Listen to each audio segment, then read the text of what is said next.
ಅವಕಾಶ ಮತ್ತು ಅವ್ನು ಹೇಳಿದ್ರೆ ನೀನು ಒಪ್ತೀಯ? ಹೇಳಿದ್ರೆ ಒಪ್ಪು. ಹೌದು, ಸರಿಯಾದ ಯೋಚನೆ. ಹೌದು.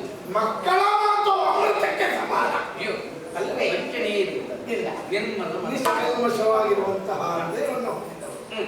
ಹಾಗಾಗಿ ಅಮೃತಂ ಬಾಲಭಾಷಿತಂ ಅಂತ ಹೇಳಿ ನನ್ನ ಮಗ ಅಭಿಮನ್ಯು ಸರಿಯಾದ ಸೌಂದರ್ಯ ಒಳ್ಳೆಯ ಅವಕಾಶ. ಹೌದು, ಯೋಚಿಸಿ ಅದು ಒಂದು ಕೆಲಸ. ನಮ್ಮ ಮಧ್ಯದಲ್ಲಿ ಒಂದು ನಿರ್ಣಯ ಆಗಬೇಕು. ಏನು? ಈಗ ಮಗ ಎಲ್ಲಿ ಅವರು ಕೈಯನ್ನು ಬಿಟ್ಟುಕೊಡುವುದೇ ಸರಿ ಅಂತ ಹೇಳಿದ್ರೆ ಬಿಟ್ಕೊಡ್ತೇನೆ. ಬಿಟ್ಕೊಳ್ಬೇಕು. ಮತ್ತೆ ಬಿಟ್ಕೊಡಿ ಅಂತ ಹೇಳಲಿಕ್ಕಿಲ್ಲ, ಕೇಳುವುದಿಲ್ಲ. ಕೇಳುವುದಿಲ್ಲ ಬಿಟ್ಕೊಡಿ ಅಂತ ನಿಮ್ಮ ಅಲ್ಲಿಗೆ ಹೋಗ್ತೀಯಲ್ಲ. ಖಂಡಿತ. ಮಗನೇ ಹೇಳಿದೆ ಕಂಡ, ಈಗ ದೊಡ್ಡ ಸಮಸ್ಯೆ ಎನ್ನುವಂಥದ್ದು ನೀನು ಕೊಡುವ ಮಾತಿನ ಮೇಲೆ ನಿರ್ಣಯ. ಅಸಾಧ್ಯ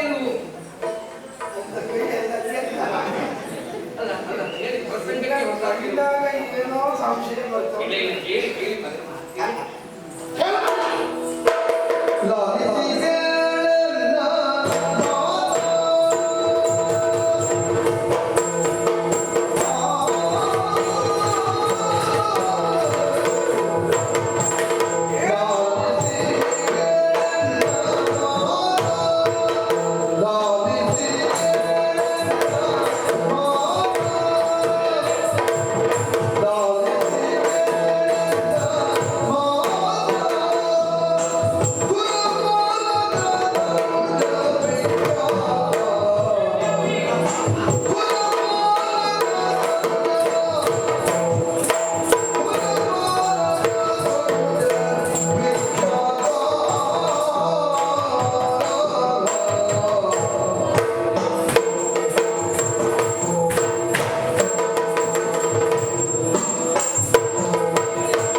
ನೃತ್ಯ ವಿನ್ಯಾಸ. ಒಂದು ಮಾತನ್ನು ಹೇಳ್ತೇನೆ ಕೇಳು. ಏನು? ಮಾವ ಎಷ್ಟು ಹೇಳಿಕೊಟ್ಟರು ಹಾ. ಅಪ್ಪನಿಗೆ ಸ್ವಲ್ಪ ಅದು ಬರುವುದಿಲ್ಲ. ಸ್ವಲ್ಪ ಸುಂದರಿ, ನಿಮ್ ಜೊತೆಯಲ್ಲೆಲ್ಲ ಇದ್ರೆ ಈ ರೀತಿಯಲ್ಲೆಲ್ಲ ಕುಡಿಲಿಕ್ಕೆ ತಪ್ಪು ಮೂರು ಹೆಜ್ಜೆ ಹಾಕ್ಸಿ. ವಿಷಯ ಸತ್ಯವೇ. ಮೂರು ಹೆಜ್ಜೆಲೆ ಮೂರು ಹೆಜ್ಜೆಲೆ ಉಳಿಸ್ಬಿಡ್ತೇನೆ ನಾನು. ಯಾಕೆ ನಮ್ಮ ನರ್ತನ ಪೂರ್ವ ಹಿತ ಎನ್ನುವುದು ಮಕ್ಕಳು ಕುಡಿಯುವಾಗ ನಾವು ಕುಡಿದ್ರೆ ಆಗ್ತದ? ಅಲ್ಲ, ಈ ಮಕ್ಕಳೇ ಕುಡಿತಾರೆ. ನೋಡು, ನನ್ನ ಮಗ ಮಾವ ಹೇಳಿಕೊಟ್ಟದ್ದನ್ನು ಅಷ್ಟಾಗಿ ಗ್ರಹಿಸಿ ನರ್ತಿಸ್ತಾನಂತಾದ್ರೆ ಆ ವಿನಯ ಸಂಪನ್ನನಾದವ ಅಲ್ಲ. ನೋಡಿದಾಗ ಮತ್ತೆ ಮನೆಗೆ ಕೇಳಿದ ಪ್ರಶ್ನೆ ಮತ್ತೆ ಹೋಗ್ತಿದ್ರು ಸಾಕು ಅಂತ ನಾನಲ್ಲ, ನಿಮ್ಮ ಅಪ್ಪ ಉಲ್ಲಾಸ ಪಡ್ಬೇಕು.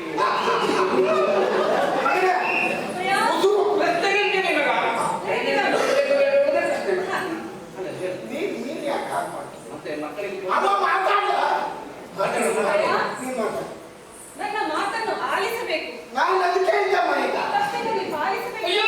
ಮೊದಲಾಗಿ ಹೇಳ್ಕೊಳ್ಬೇಕು. ಮಕ್ಕಳಿಗೆಲ್ಲ ಯಾರು ಶಿಕ್ಷೆ ಕೊಡ್ತಾರ? ಮಕ್ಕಳು ಹೇಳಿದ್ದೆ ಅಪ್ಪ, ನಿಮ್ಮ ಕುರಿತಾಗಿ ಅನೇಕ ವಿಷಯಗಳನ್ನು ಅಮ್ಮ ಹೇಳಿಕೊಟ್ಟಿದ್ದಾರೆ ನನಗೆ. ಅಮ್ಮನ ಹೌದು. ಅಮ್ಮ ಹಾ. ಏನ್ ಹೇಳಿದ್ದಾಳೆ? ನಿಮ್ಮ ಸಾಧನೆಯ ಪಥದಲ್ಲಿ ನಡೆದಂತಹ ಎಲ್ಲಾ ವಿಚಾರಗಳನ್ನು ಈ ಮೂರು ಹೆಜ್ಜೆ ಮೂರು ಹೆತ್ತು ಅದನ್ನೆಲ್ಲ ಹೇಳ್ಕೊಳ್ಳಿಲ್ಲ. ಅಮ್ಮನ ಮೂಲಕ ಹೇಳಿ ತಿಳಿದುಕೊಂಡಿದ್ದೇನೆ ನಾನು. ಹಾ, ಏನಂತೆ? ಏನು ಹೇಳಿದರು? ದಶನಾಮವನ್ನು ಹೊತ್ತಿರುವಂತಹ ನೀವು ದಶದಿಕ್ಕುಗಳಲ್ಲಿ ಅರ್ಜುನ, ಪಾರ್ಥ, ಫಲಗುಣ, ಶ್ವೇತವಾಹನ ಕಿರೀಟಿ, ವಿಭತ್ಸು ವಿಜಯ ಜಿಷ್ಣು, ಸವ್ಯಸಾಚಿ ಧನಂಜಯ ಎನ್ನುವ ಸೋಲಿಯಾಗಿ ಹೇಳಿಬಿಟ್ಟು. ಸರಿಯಾಗಿ ಹೇಳಿ ಮತ್ತೆ. ಅಪ್ಪ, ನಿಮ್ಗೆ ಹಾಗೆ ಹೇಳಿದ್ರೆ ಈಗ ಸಿಟ್ಟು ಬರ್ತದೆ. ಇಲ್ಲಪ್ಪ. ಅಪ್ಪಯ್ಯ, ಏನು ಮಗನೇ? ನಿಮ್ಮ ಅಮ್ಮನಿಗೆ ಕೊಟ್ಟ ಮಾತನ್ನು ಉಳಿಸಿಕೊಳ್ಳುವುದಕ್ಕಾಗಿ ಅಂಬರದಿಂದ ಐರಾವತವನ್ನೇ ಧರೆಗಿಳಿಸಿದವರು ನೀವು. ಮತ್ತೆ ಐರಾವತದ ಕಥೆ ಹೇಳಿದೆ, ಅಂದ್ರೆ ನಾನೇ. ಪರಮೇಶ್ವರನಿಂದ ಪಾಶುಪತಾಸ್ತ್ರವನ್ನು ಪಡೆದವರು ನೀವು. ಇನ್ನು ಪಾರ್ವತಿಯಿಂದ ಚಂಡಿಕಾಸ್ತ್ರವನ್ನು ಪಡೆದಂತವರು ನೀವು. ಇಷ್ಟೆಲ್ಲ ಖ್ಯಾತಿಗೈದಂತಹ ನೀವು ಈಗ ನಿಮ್ಮಲ್ಲಿ ಬಂದು ಕೇಳುತ್ತಾ ಇರುವುದು ಯಾರು? ಯಾರು? ಕುಬೇರನ ಪುತ್ರ ಗಯನಂದನ. ಹಾ. ಆತ ನಿಮ್ಮಲ್ಲಿ ರಕ್ಷಣೆಯನ್ನು ಕೇಳುತ್ತಾ ಇದ್ದಾನೆ. ಹೌದು. ನೀವೇನು ಸಾಮಾನ್ಯದವರು? ನಿಮ್ಮ ಸಾಮರ್ಥ್ಯ ಏನು? ಮತ್ತೆ ನಿಮ್ಮ ಸಾಮರ್ಥ್ಯ ಪ್ರಶ್ನೆ ನೆನಪಿಲ್ಲ. ನೀನು ಮಧ್ಯೆ ಮಾತಾಡ್ತಾ ಸಾಕ್ಬೇಡ. ನಾನೇನು ಕೊಡ್ತೀನಿ? ಅಮ್ಮ, ಚಿಂತಿಸಬೇಡ, ನಾನು ಹೇಳ್ತೇನೆ. ಆಯ್ತು ಮಗ. ನೀನು ಅಪ್ಪ, ಈಗಾಗಲೇ ನೀನು ಅವನಿಗೆ ಮಾತನ್ನು ಅಭಯವನ್ನು ನೀಡಿದ್ದೀಯ. ರಕ್ಷಿಸುತ್ತೇನೆ. ಹಾ, ಹಾಗಾಗಿ ನಾನು ಹೇಳುವುದಷ್ಟೇ. ಏನು ಮಗ, ಏನು? ಅಪ್ಪ, ಗಯಗಂಧರ್ವನನ್ನು ನೀವು ಇಟ್ಟುಕೊಳ್ಳಬೇಕು. ಕಾಪಾಡುವುದೇ ಸರಿ. ಅಮ್ಮ, ಸರಿಯಾಯ್ತಲ್ಲ? ಸರಿಯಾಯ್ತಲ್ಲ? ಎಂತ ಹೇಳಿದೆ? ಗಯನಂದನನ್ನು ನನ್ನ ಇರಿಸಿಕೊಳ್ಳುವುದೇ ಲೇಸು. ಯಾ, ಸರಿ ಸರಿ ಸರಿ ಹೇಳಿ. ಅಮ್ಮ ಒಪ್ಪುತ್ತಾಳೆ. ಅವಳು ಹಾಕಲ್ಲ. ಅಲ್ಲ, ಅದಕ್ಕೆ ಯಾವ್ದು ಮಕ್ಕಳಿಗೆಲ್ಲ ಹಾಗೆಲ್ಲ ತಪ್ಪು ಹೇಳ್ಕೊಡುವ. ಏನೇನು? ಕೈಯಲ್ಲಿ ಇಟ್ಕೊಳ್ಳುವುದೇ ಸರಿ ಮಗನೇ. ಇಟ್ಕೊಳ್ತಿದ್ರೆ ಏನಾಗ್ತದೆ? ಒಂದು ವೇಳೆ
ಹಾ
ಅಷ್ಟಕ್ಕೆ ಸುಮ್ಮನೆ ಇರುವುದಿಲ್ಲ. ನಿನ್ನ ದೊಡ್ಡ ಮೊಮ್ಮಗನಿಗೆ ಉತ್ತಕ್ಕೆ ಬರ್ತಾನೆ.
ಅಲ್ಲಿಗೆ ಮುಗಿತಾ?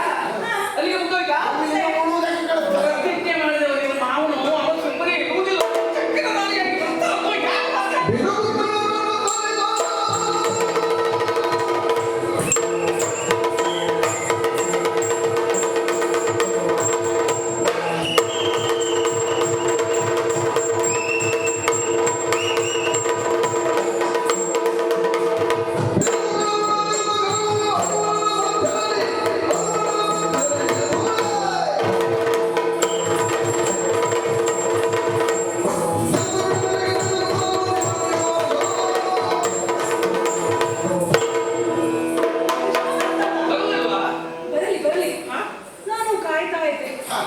ಒಂದು ಅವಕಾಶ ಕವಿತಾ ಇದೆ. ಯಾವುದು?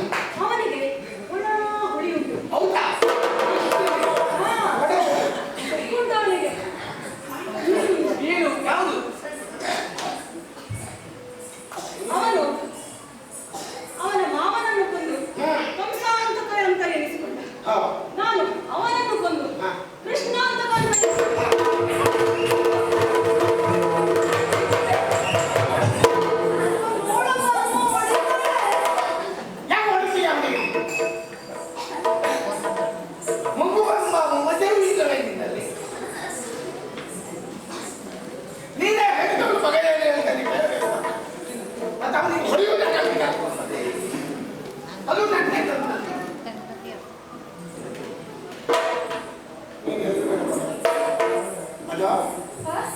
ಆ ಕಡೆ ಈಗ ದೊಡ್ಡವರಿದ್ದ ಸರಿ ತಪ್ಪ ಒಂದು ವಿಷಯ